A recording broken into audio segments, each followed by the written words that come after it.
Center of Mexican Studies and the project director at the UCLA Labor Center. Dr. Rivera Salgado is a renowned scholar, advocate whose work centers on immigration, labor, and the transnational experiences of indigenous and Mexican communities. And today he's going to be speaking on Latin American culture as a source of political resistance among the migrant community in the United States. And he will be taking questions, comments at the end. So please write your questions in the Q&A, and he will be addressing them at the end of his talk. Feel free to write them in Spanish or in English, wherever you feel more comfortable. Bienvenido, Professor Gaspar. Thank you so much for being here with us with this community that they're really excited to hear about all your research and the work that you've been doing with the community. Thank you, Veronica, and thank you for your kind introduction. So I'm very happy to be in this space, and also very happy to start framing our conversation about the relevance of thinking about Latin American studies as an important intellectual tool to understand the political, cultural, and economic activities of immigrants here in the United States. So I'm going to start sharing my screen, and I'm going to be speaking for about 35 minutes, Veronica, and then we can start having a conversation. If that's okay with everybody, I'm going to share a PowerPoint. Just give me the thumbs up if you can see my screen, and I'm going to perfect. Great. So for most of my career, I've been trying to understand how is it that immigrants coming from Latin America, especially those coming from Mexico and those coming from Central America, experience this process of being incorporated into the United States. One of my work has been focusing on indigenous Mexican migration. More recently, I've been also collaborating with other researchers looking at the experience of Mayans from Guatemala and the process of incorporation in the city of Los Angeles. I'm going to be using a specific case study called La Guelaguetza, which is a cultural festival that is one of the prominent tourist attraction in Oaxaca. I don't know how many of you know about the Guelaguetza taking place in July. This is a summer festival in Oaxaca. As you can see here, the Guelaguetza in the state of Oaxaca is a sponsor actually by the state government, and they built a specific venue for this annual event, and it has grown tremendously. You see a picture on the right of the venue, el Auditorio de la Guelaguetza, which is an amphitheater. It used to be used open air, but I added that roof. That helps a lot, especially for those of you who have gone to Oaxaca during the summer. It's extremely hot. So now that they have added the roof, it really it helps a lot. And as you can see from the photo, there's so many people, thousands of people who go. There are 4 shows, 2 Mondays in July, 2 shows during the day. So really, the opportunity to see this festival in Oaxaca is very limited. It has a very unique history in Oaxaca, and I wrote an article. If any one of you is interested about the history of the festival itself, in its shape, as how it is presented in this Guelaguetza festival. It is also the case that many communities around Oaxaca City have their own festivals during the summer. They celebrate the patron saint, and a lot of the dances that are presented in the Guelaguetza really are original from some of these adjacent communities. I was recently this this summer in Teotitlán del Valle, where is one of the main places where La Danza de la Pluma originated. There are many communities that dance that, and that's actually in honor of their patron saint, where they have the La Danza de la Pluma. But in Oaxaca, the idea then is to bring a lot of these dances into a central location, and as you can see, is very professional. So this same festival has been um, and let me see if I can okay. This same festival has been transported into California. I've been documenting the different festivals that are in the United States. In California itself, there are 8 Guelaguetzas taking place throughout many different cities in the Guelaguetza. In the United States, there are about 13 festivals. And some of these are incredibly institutionalized.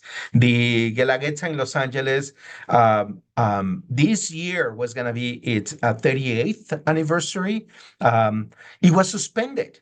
And, you know, the Guelaguetza really survived the pandemic, but it didn't survive the current um, you know, activities, the ICE activities and the immigration race in the summer, and the organizers were very concerned.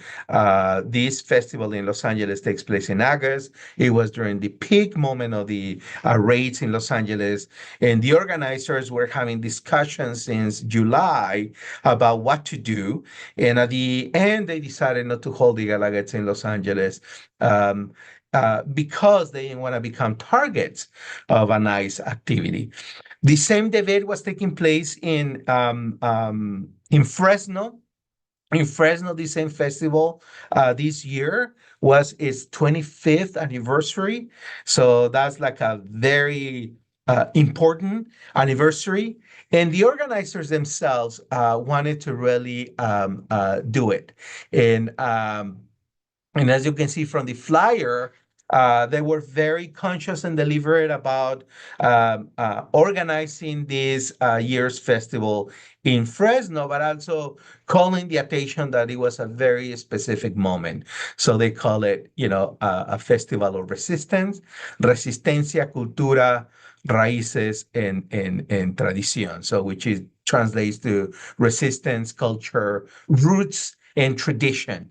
So, so it was very interesting, and I set out to go to Fresno to see firsthand how this festival would take place. And for me, there were many interesting questions, and this is one of those moments where knowing a little bit about the historical background of these immigrants coming from Mexico, the fact that the organizers were indigenous migrants coming from the southern state of Oaxaca, and the fact that they have been here for such a long time was very significant.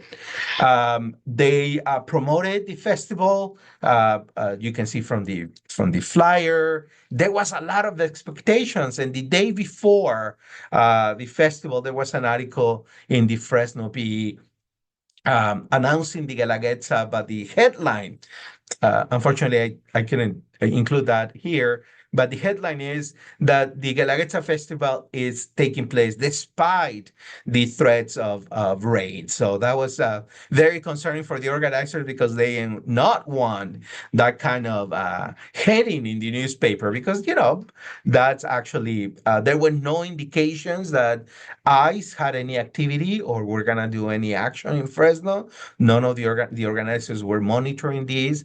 But because of that, also because of the context, they organized also a lot of legal observers and they set up a whole number of volunteers. They deploy a lot of volunteers around the festival. The festival took place in a community college. And they were monitoring the situation throughout the day. Um, There are many things about this Guelaguetza in Fresno that are important. As I mentioned, not only it's been around for 25 years, so that means that the community of organizers, the Oaxacan community, the indigenous community from the state of Oaxaca, Zapotecs, Mixtecs, and Triquis, have been there for a long time. And they've been there for a long time, and now they mimic the demographic transition of the larger Latino Hispanic community in the United States. Now, the majority of the population of this Oaxaqueño community are second generation, actually. Another interesting thing is that the two organizations that were organizing the festival, Centro Binacional para el Desarrollo Indígena Oaxaqueño, which is a nonprofit organization, they've been around for 30 years in Fresno, and the Frente Indígena de Organizaciones Binacionales, more a political membership-based organization in California that is based also out of Fresno, but they organize in different communities in California. They've been around for more than 30 years. So those are the organizations that are putting this festival together. And something very interesting about this is that also, let me go back. I wanted to choose my laser pointer here. Something interesting about the organizers, this is a picture of the organizers of the Fresno Guelaguetza, and there are several things that you notice. One interesting thing is that it's all women, because the women are the one leading these two organizations. So at the center you have Sarain Martinez, a young Zapoteca from the community of um, he's gonna come to me. Ayoquesco de Aldama in the Central Valley. This is Oralia Maceda, Mixteca, from the Mixteca region in Oaxaca, and this is Amalia, a young tricky woman. So you can see also other folks, other organizers from Zapotec origin, Mixtec origin. So it's interesting to see that it is a very young group, mainly women, who are leading these organizations. So that tells you a little bit about the transitions, the changes taking place within the community. They're there, and for a moment, you might think that you're not in Fresno in the United States. For a moment, you might think that you're in a little town in Oaxaca. They're walking at the front of the opening procession. It's called the Calenda, where all the participants are going around the venue. They're parading. If you were in a little town in Oaxaca, this would be a parade in the central square. So, in the same way that is done in Oaxaca, these women are there, are parading around the main square where the festival is going to take place. Also, there's a lot of vendors. The organizers were not only invited people who would sell things from Oaxaca, clothing, and other artifacts, but also there were a lot of food vendors. And interesting enough, also, it had a political aspect because they invited a lot of service providers, local organizations, state organizations, who had booths around the main place where the dances were going to take place. So they're parading around the main venue. They're followed by the musical band. You can see the big trombones there. So it's very interesting that the traditional way to organize uh, uh, a fiesta in the town square is transported, and this takes place in Fresno. Um, Let me see here. Also, this organization, the Guelaguetza, is a huge event. I mean, it's a whole day affair. There are many dances that take place, and everything is done with live music. So really, it's kind of complicated. But these organizations really are relying on these uh, other community leaders. So it's not like the leaders of the organizations are, doing the dancing and everything. They're just setting up the table, but they're inviting other what we call cultural organizers who have dedicated themselves to promote and to foster cultural activities within the Oaxaqueño community. So you have dancers, you have musicians, you have different dance troupes coming to Fresno from as far away as Los Angeles. There were two big um, groups that went there, the Nueva Antequera and the a Waxahachie group. There, like each of these dancing troupe has about 50 people. So there were buses coming from LA to there. Also, the main musical band was based here in LA, Maceo's Musical Academy. So most of them is a youth band. So 35 members of these musical band went from Los Angeles to there. And then also, there were other people from as far north as Santa Rosa. There were folks from the Watsonville area who came to dance, from Salinas. So it was really a gathering. It wasn't just local people, but also there was this gathering of folks throughout the state who were also there. So they're contributing, and this is kind of the aspect, the main aspect of the Galaguetza, that you people um, uh, come and help each other. And this is called Tequio system. And this is a way in which indigenous communities are organized in Oaxaca.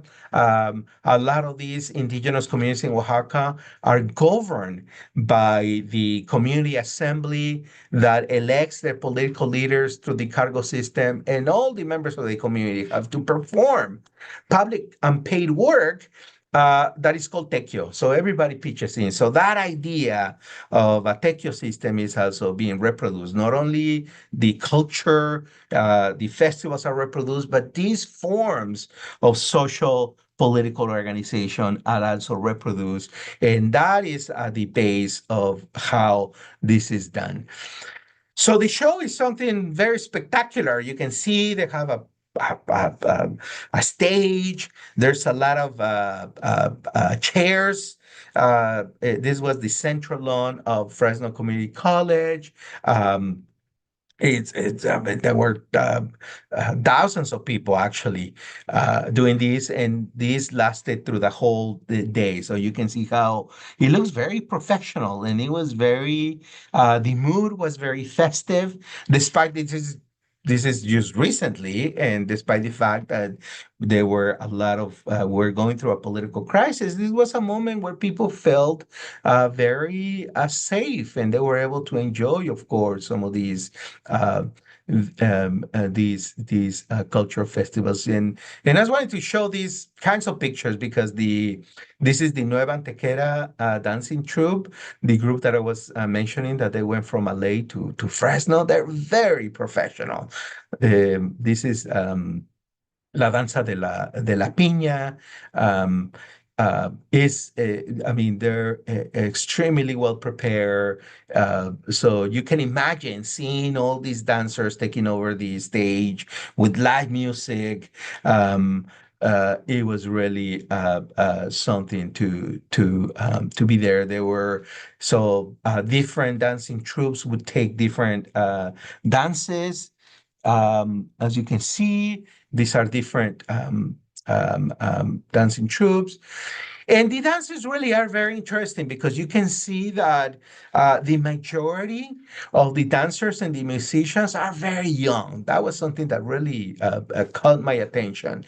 That, some of them are, I think the majority were under 25, but there were some very young people. As you can see in this picture, there's a kid who was 11 years old leading this march. Most of the folks also, the musicians were extremely young, and I was really surprised by that. But they're very professional. I mean, these are folks They were speaking in English to one another, for example. Many of them were born here in the United States, but they were playing this very traditional music. Um, this is the initial parade, but they played live for all the different dances. So they really are quite professional, but most of them are second generation. So that's something to keep in mind. So the role of children is very important. And I think that's one key aspect. So something that I've been uh, uh, wondering and trying to conduct oral histories about this is how is it then that these immigrants, and this is the case, I'm just talking about a case of immigrants from Oaxaca, but also we've seen the same thing with immigrants from other parts of Latin America, Central America. I've been interviewing, for example, a lot of Mayan families, Salvadoran families, and there's this important not only to come to the United States to, of course, address the economic issues, not only to also start thinking about the politics, but culture is very important. Especially parents are very concerned about the what's going to be the future of their children. Uh, uh, and for a lot of parents, they emphasize a lot the transmission of culture, of histories of their communities of origin. So I think that that's, I think, one of the, sometimes we don't pay attention to this cultural aspect of immigration, but it's at the center of a lot of activities. The parents invest a lot of money too to have their kids having dance classes, dancing classes, or to have music lessons. I mean, the outfits are incredible and they're also very expensive. And they were telling me that sometimes they import a lot of these outfit directly from Oaxaca. So that is very, very expensive. So the transmission, the fact that this was intergenerational is a key aspect of the durability, the long-term institutionalizations of these activities. So you can see these are not people that use, are making it on the fly or improvising. These are very, very well established professional dancers. And also, what's interesting about the Guelaguetas in California is that they have innovations that do not appear in the Guelaguetza in Oaxaca. Most of these people are farm workers, are dishwashers, are working class people who on the side, who on the weekends, who after work then rehearse their dances, save money to buy their outfits. So most of these, I mean, these people are not professional dancers or musicians. They do this on the side. So it's very interesting to see a moment where these farm workers, these working class people transform themselves and project this other image, this image of really of pride on their tradition, on their identity.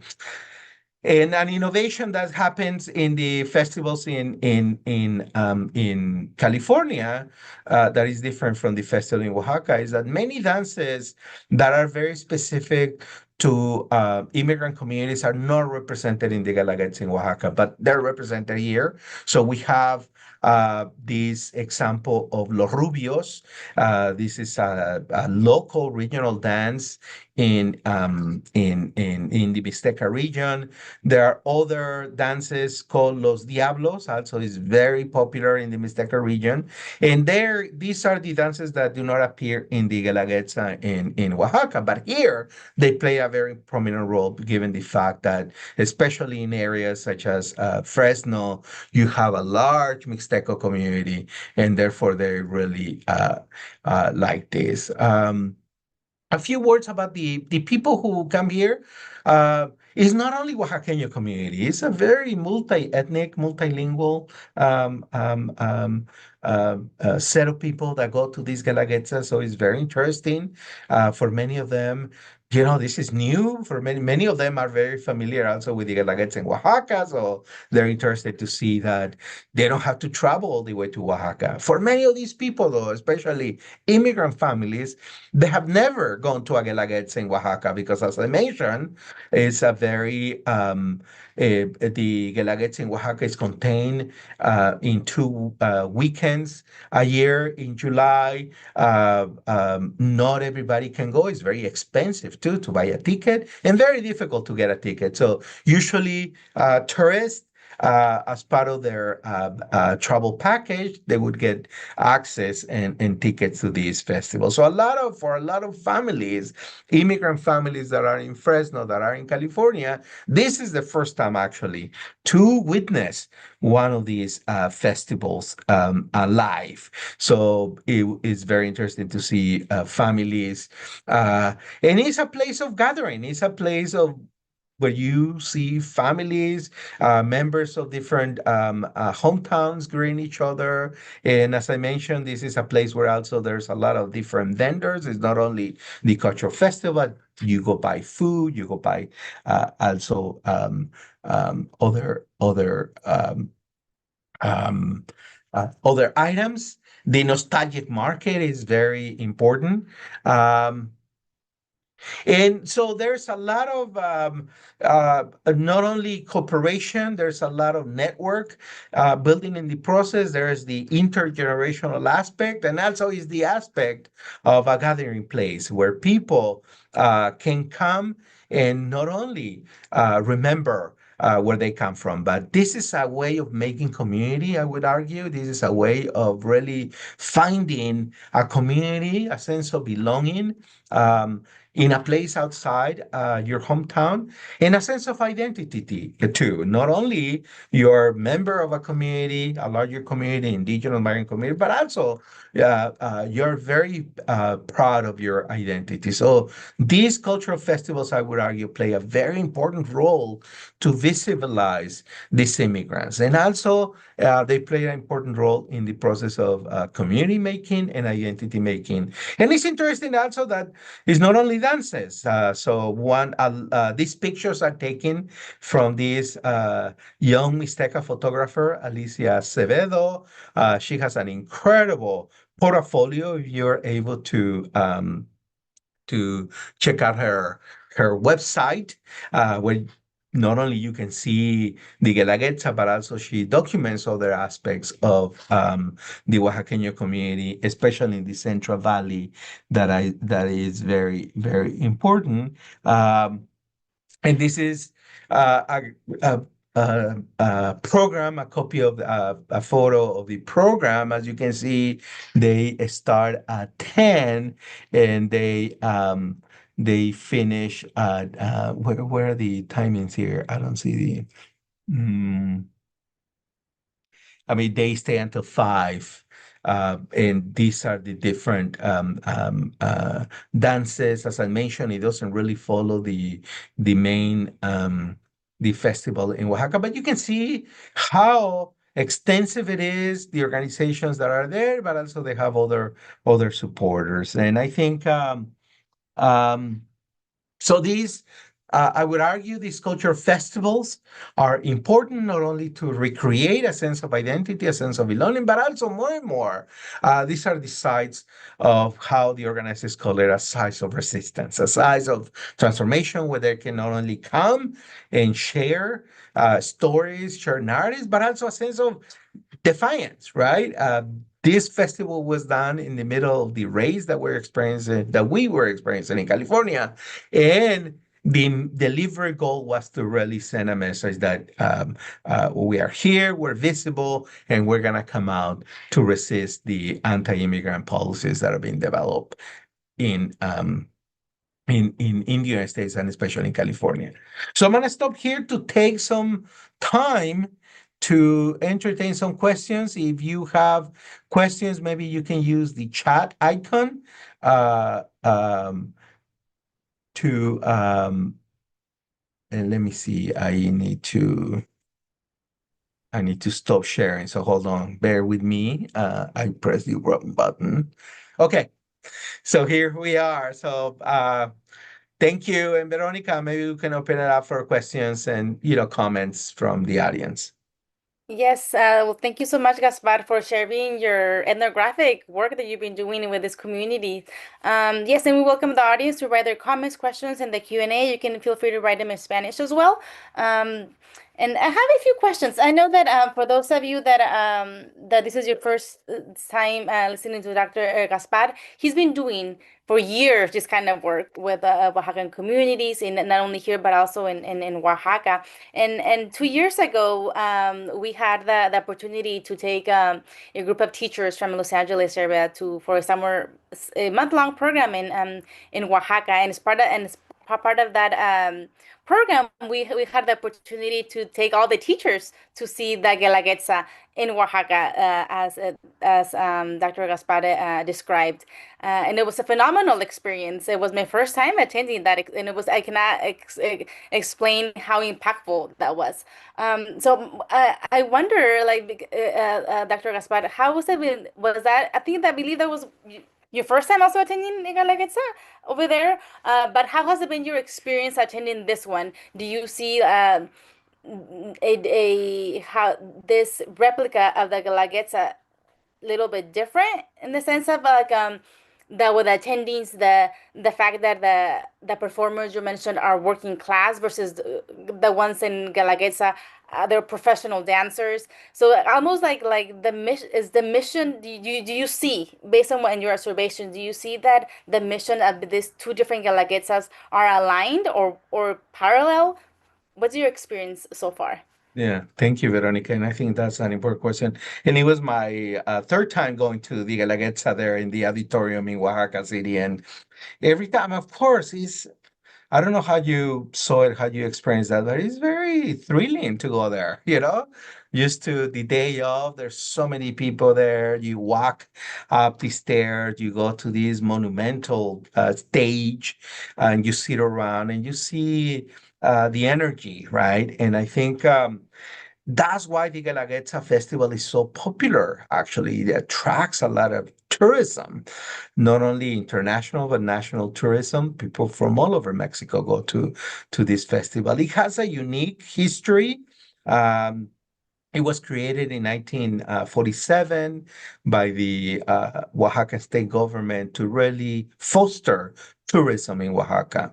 And they had a very specific idea of how this festival will represent indigenous communities from Oaxaca. So it was a very occidental, refined view of how indigenous people should be. And I think that is something. I mean, there's a debate. What is authentic, right? What is authentically Oaxaca? What is really rooted in these community traditions? The fact of the matter is that a lot of these dances are native from the local indigenous communities, which we visit actually with our friends. We went to Teotitlán del Valle. We went to San Martín Tilcajete. We went to Tlacolula. We went to those communities where these dances are the traditional dances of the locality. So it's very interesting how you build a cultural festival, how you project an image of that. And I think that's very interesting in Oaxaca. The contrast, of course, is how that idea of a gathering, that idea of dancing, celebration, music is adapted by immigrants from these communities. And of course, there is a debate here in California among these cultural organizers, right? And I think that's that debate about how to organize the Guelaguetza, whether or not to follow the pattern, the same program that is developing Oaxaca is one thing. Other people say, well, no, we don't have to follow it. We're here. We're the organizers. We decide what to do. That debate is very healthy because culture then it becomes very dynamic. It becomes a site of discussion, a site of contestation. And I think that makes these festivals in California very attractive because they're adapted to the local circumstances. They're adapted to the regional realities of these immigrants. So the festival, even among the festivals, are very different. The festival in LA, as I mentioned, is It's been around for 38 years, in Fresno, 25 years.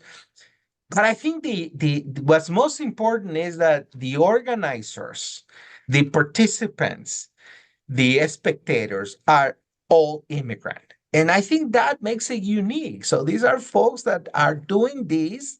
I mean, just imagine organizing a big party like this. I mean, how extremely complicated, how extremely not only time consuming, but the cost of it is huge. And despite that, these immigrants, I mean, we tend to think of immigrants as marginalized, dispossessed community. Well, they have a lot of investment here. But I think what's unique is that the Guelaguetzas here, as compared to Oaxaca, are very grassroots. They're not as traditional as, or are the same as the Guelaguetzas there, but I think that innovation gives them an edge, and there's a debate. Some folks want their Guelaguetza to look like the Guelaguetza in Oaxaca. People's like, no, we're going to include other things. So that's, I think, what makes it interesting and unique. Well, thank you. A follow-up question before we go to some of the questions here in the Q&A. So are the collaborators in conversation? The ones from here from Fresno or Los Angeles to the ones in Oaxaca, did they consult, or they're totally independent? Yeah. There have been efforts to link the Guelaguetzas in Oaxaca with the Guelaguetzas here in California. As you can imagine, it's kind of complicated, right? Because the Guelaguetza in Oaxaca is organized by a specific branch of the state government, not only the culture, the Secretary of Culture, but also the Secretary of Tourism. And they have very different ways in which they organize the Guelaguetza. There had been some attempts to have a conversation, but I think those early attempts had failed because I think the Oaxacan government wanted to really impose a way of doing this. They wanted these Guelaguetzas to be more like the Guelaguetzas in Oaxaca. So when they came here, they suggested, for example, not to have the Guelaguetza at a park, but they suggested to have it at, at, at the um, um, at the convention center or one of those big theaters, which is extremely expensive, by the way. But people didn't feel comfortable.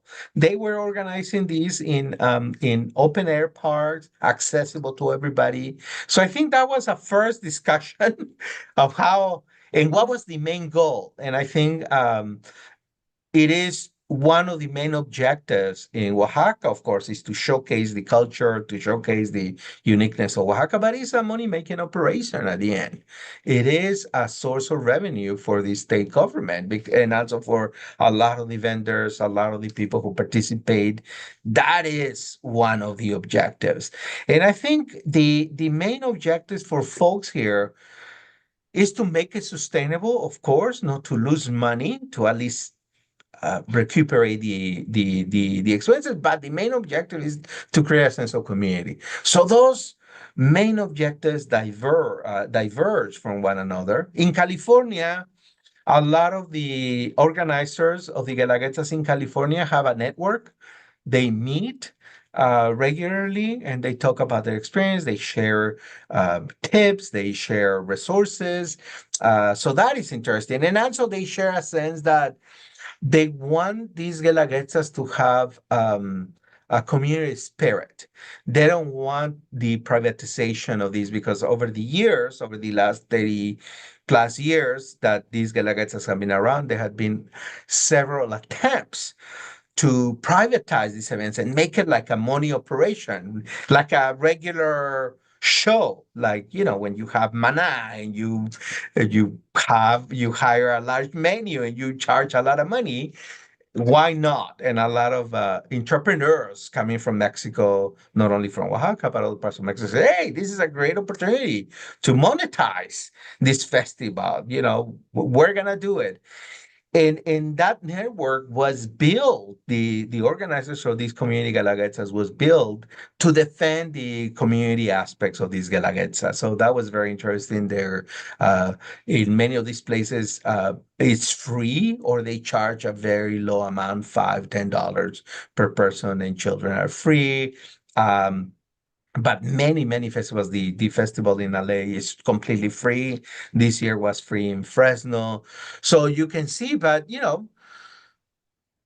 of course, people need to be very savvy to put an event like this. I mean, you need to rent, even the stage itself costs about $5,000, $6,000 because it's a professional.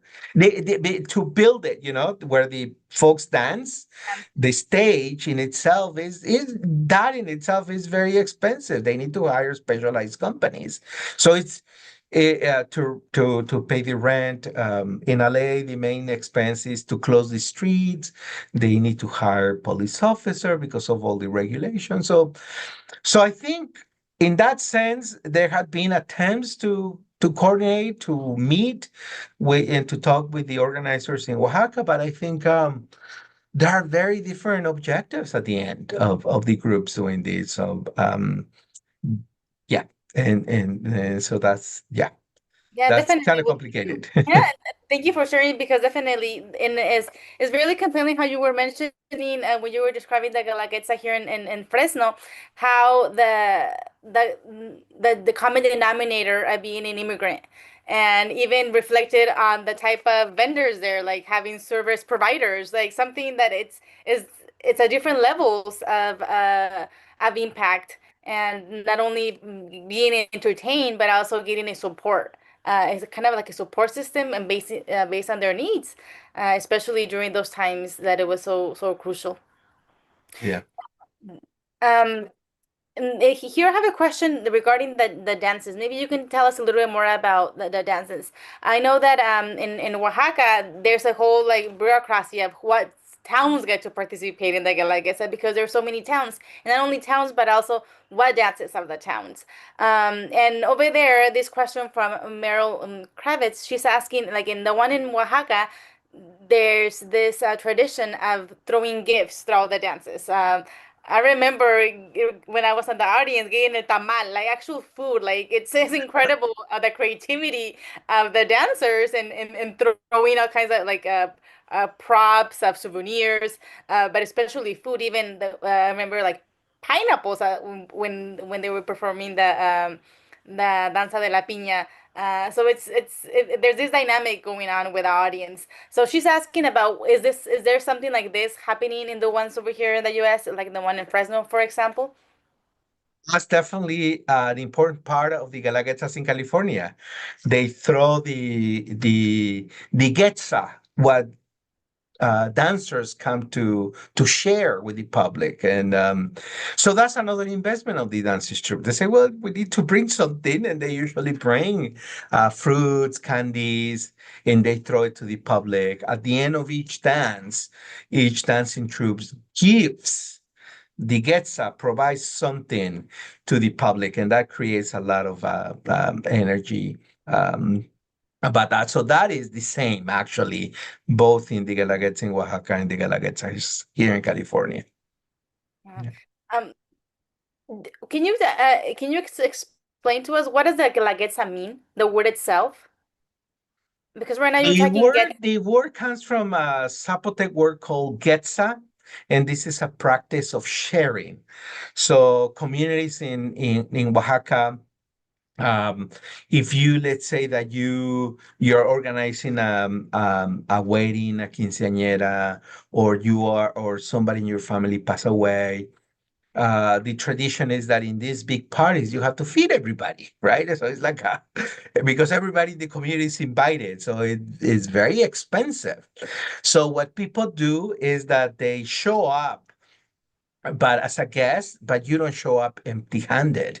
So you bring your offering, and it's called the getza. That offering, what you bring to that communal space is your gift. So if you're going to a quinceañera, a wedding, or a velorio, then usually is the matriarch of the family at the door receiving these gifts, and they're called Getzas. And she would have a notebook, and she would write. Veronica brought a big turkey, and so they would write that because when you organize your fiesta, folks have to repay it back.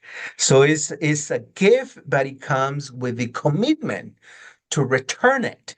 So it fosters this reciprocity, right? That you give, but also you eventually will receive it back. And the idea is like if you're generous, people are gonna be generous with you, and that everybody comes together. So Getza, that's the Getza, and is ingrained in the community, and it's this form of mutual support, but also of gifting and being generous, but also it comes at a price, right? If you show up empty-handed or if you don't go, then you're ostracized. It's like, hey, what's wrong with you? But and I think then the Guelaguetza comes from that idea that the festival is done because of the contributions of all these communities that are sending their folks, their young people to dance, to create this big party, and they come and they give something to the public. And so that's the Guelaguetza that comes from that word called the gift, but also from is a form of communal gift that you give something and you receive something, which is, as I mentioned, is practiced in other settings, but that's the main idea. And I think that is true to the Guelaguetzas here in California, because as I mentioned, the organizers contact all these people. It's like, okay, can you come to my Guelaguetza? And they call the musical band, they call the dancers, they call Los Diablos, Los Rubios. And then, of course, they have to agree on how, what it would take. Dancers that go from LA to Fresno, they have to charter a whole bus. So it becomes really bad. They're not getting paid, right? But at least they say, well, can you pay for the transportation? Can you feed us? But then we won't charge you a fee to participate, but at least that would enable us to go there. So this Guelaguetza is done because of that exchange that is taking place in the background between communities. Thank you so much for sharing that. And that reminds me this sharing. And then you also mentioned the tequio system. Um, in Oaxaca, as we have discussed previously, this idea of usos y costumbres and of this exchange, we also learned when we were over there, like how they work in community. And I'm wondering if the immigrants in Fresno, for example, if they were already part of that systems in Oaxaca, are they using those same skills and forms of working and in their approach, how they approach the planning of the Guelaguetza? Do you see patterns of that? Are they doing it consciously, with the same methodology? Yes, definitely. If you're an adult and you're at least 18, 20 years old before you came here, you already had participated in the cargo system in your community because you start at a young age. The first cargo that you get in your community is the messenger, the topil. And that, there are several topiles. These are young folks who deliver the message to the residents of the community, and they're grooming you to then become, there's a police force and everything is volunteer. And then you're part of the actual governance structure. And all of those governing positions are elected through the community assembly. And these are, it used to be unpaid labor. Nowadays, the municipal president receives some money and there's a budget to administer, but the rest of the cabildo, the rest of the members of the local governance, they have to rotate. So the cargo system is that you progress as you gain experience, as you become older, you progress in the structure. You start at the very bottom and eventually you aspire to become the municipal president. So that cargo system is rotation, and it means that you need to participate, and there are consequences. I mean, different communities enforce that in different ways. As you become an immigrant, that's a source of debate, right? What is the role of these immigrants in the cargo system? Are they still part of the folks who should be elected or not? And different communities are debating this, and some communities have decided that yes, some of these immigrants are part of that system, so their names gets in the list of potential candidates. I know some folks who have been elected in absentia, and they get a letter in the mail, congratulations. You've been elected to a cargo, and we expect you to come on January 1st. And you get that letter in November, October of the previous. So you have a few months to decide how you're going to handle that. Other communities allow those people who have been elected to pay somebody who's in the community to perform their cargo, so they can also do good and still do their cargo, but through a proxy person. Other communities required to come back. In some communities, they actually implement this system where if you don't come back for 3 times, then you're not a citizen in good standing, and that has consequences about the kind of services that you get, the ownership of your house and your property. So that system is already, so some immigrants are part of that. But this is kind of the pillars of community traditions and institutions that are being discussed by the second generation, right? The second generation grows up here in the United States, and it's a very different system, right? It's like, oh, why should I do it? What's the point? And here, is the cultural conflict. Young people, a lot of young people don't see that as an attraction, right? That the burden of serving your community is so high, and they don't want to do anything with it. But a lot of people, as I mentioned, in the picture, a lot of the young women are stepping up to the plate and serving their community. So that is very interesting. So not everybody is just running away, but also they have commitments to continue with that tradition. So yes, some adults have the experience of the cargo system, and they're implementing it here in the United States. Well, thank you so much. And we're getting towards the end of our session. So I'm going to leave this last minute to ask you if there's anything that you would like us to share, any suggestions for our teachers community here. I know that in some schools they have clubs, dance clubs, where they try to replicate some of these traditions as well. So any suggestions for teachers, if there's any teachers here that would want to have some kind of community events like this one in their school. I think, well, for what I know, in some of the teachers that participated in a program, there was a commitment after Oaxaca to come and develop curriculum and to start implementing it.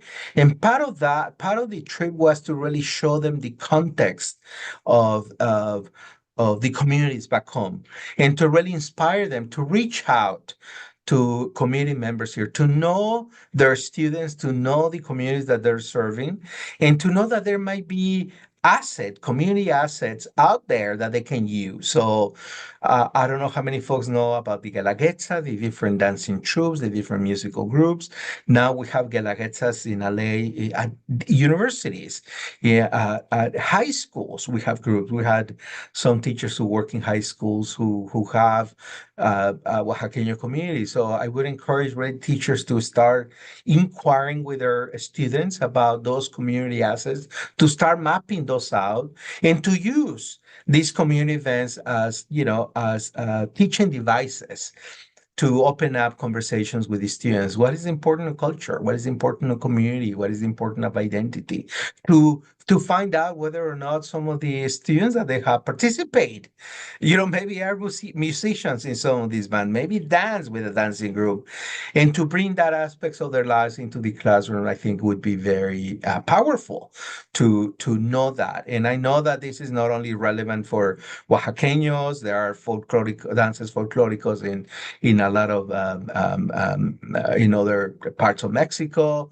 But I've seen also more and more Central Americans asking that they be represented in these public performance, traditional dances from El Salvador, from Honduras, from Guatemala, and there are community groups out there doing this kind of work. So I would encourage really to use us. And if you have any questions about indigenous communities in LA, you reach out to Veronica or to me, and we can definitely share with you some of the our research and the contacts that we have within the community. So you can use it as teaching devices to encourage students to feel proud about their identity, their traditions, and learning by doing. And maybe you can bring some of these people to your school.